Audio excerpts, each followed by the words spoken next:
நான் அமைச்சராக இருந்த காலத்தில் இந்த மாவட்ட மக்களுக்கு மட்டுமல்ல, தொழில்துறை மற்றும் மின்சாரத்துறை, போக்குவரத்துறை ஆகிய பொறுப்புகளில் அமைச்சராக இருந்து பணியாற்றிய காலங்களிலும் நிறைய நன்மைகளை தமிழகத்திற்கும் மாவட்டத்திற்கும் நான் நிறைய ஏற்கனவே செய்திருக்கிறேன். உங்களுக்கெல்லாம் அது நன்றாகவே தெரியும். இப்பொழுது இந்த வாய்ப்பினை நமது வாக்காளர் பெருமக்கள் எனக்கு வழங்கினால் இன்னும் பல நன்மைகளை இந்த மாவட்டத்திற்கு நிச்சயமாக செய்வேன் என்று உறுதியளிக்கிறேன். வாக்காளர் பெருமக்கள் எனக்கு தாமரை சின்னத்தில் வாக்களை தர வேண்டும் என்று அன்போடு நான் கேட்டுக்கொள்கிறேன். இன்னும் மிகப்பெரிய ஒரு முக்கியமான விஷயம் சொன்னால்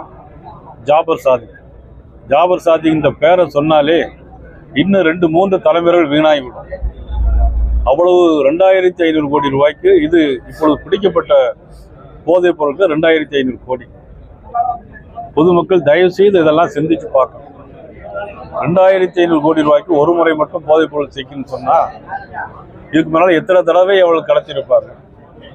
இதில் யாருக்கெல்லாம் பங்கு இருக்கிறது? ஆளுங்கட்சிக்கு இதுல பங்கு இருக்கிறது.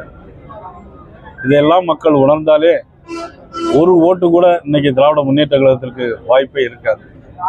நிச்சயமாக நான் நம்புகிறேன், மக்கள் நான் சொன்ன கருத்துக்களெல்லாம் ஏற்று பாரதிய ஜனதா கட்சியினுடைய கூட்டணிக்கு வாக்களை தருவார்கள் என்று நான் நம்புகிறேன்.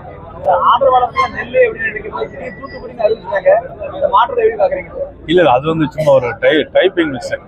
இது வேற ஒன்றும் கிடையாது. மாண்பு பாரத நரேந்திர மோடி அவர்கள் இந்த 10 ஆண்டுகளில் மட்டும் அவர்கள் தந்த திட்டங்கள் தமிழகத்தில் கிட்டத்தட்ட 70,000க்கு மேலான வீடுகள், இலவச வீடுகள், ஒவ்வொன்றும் இன்னைக்கு 3 லட்சம் ரூபாய்க்கு மதிப்பு. அப்புறம் ஆயுஷ்மான் பாரத் இன்சூரன்ஸ் திட்டம், ஒவ்வொரு ஏழை மக்களும் 5 லட்சம் ரூபாய்க்கு இன்னைக்கு இன்சூரன்ஸ். அப்புறம் பெண்களுக்கு உஜ்வாலா திட்டம், 70 லட்சம் பேருக்கு தமிழகத்தில் அவங்க இலவசமாக கேஸ் இணைப்பு, பயிர் பாதுகாப்பு திட்டம், இப்படி நிறைய திட்டங்கள் பொதுமக்களுக்கு பிரதமர் வழங்கியிருக்காங்க. இன்னும் ஒரு நாடு முன்னேற வேண்டும் சொன்னா இன்ஃப்ராஸ்ட்ரக்சர், உள்கட்டமைப்பு வசதி நிறைய ஏற்படும். அப்போதான் நாடு முன்னேறும்.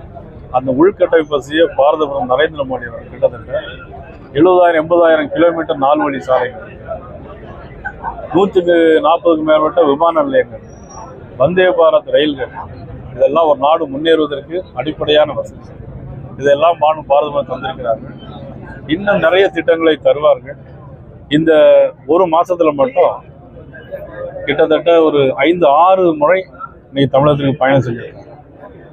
ஐநா சபைக்கு போனாலும் சரி, அயோத்திக்கு போனாலும் சரி, தமிழ் மொழியும், தமிழ் பண்பாடு, தமிழ் கலாச்சாரத்தை பெரிதும் போற்றி வணங்கியவர் மாண்புமிகு பாரத நரேந்திர மோடி. இதெல்லாம் நிச்சயமாக எங்களுக்கு உறுதுணையாக இருக்கும். வெற்றி பெறுவோம்.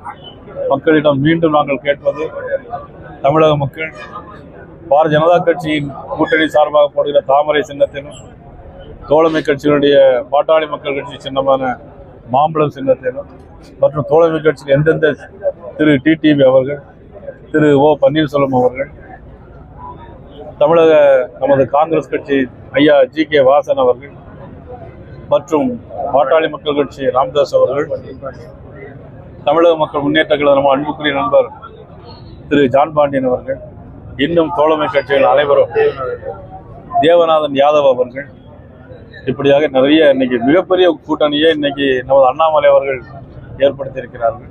அவருடைய பெரும் முயற்சி, அண்ணாமலையினுடைய என் மண் என் மக்களுடைய நடைபயணத்தில் ஏற்படுகின்ற எழுச்சி, பிரதமர் அவர்கள் தமிழகத்திற்கு ஏற்படுத்திய திட்டங்கள் மூலமாக ஏற்பட்ட எழுச்சி, மிகப்பெரிய ஒரு மனமாற்றம் மக்கள் மத்தியில் ஏற்படும்.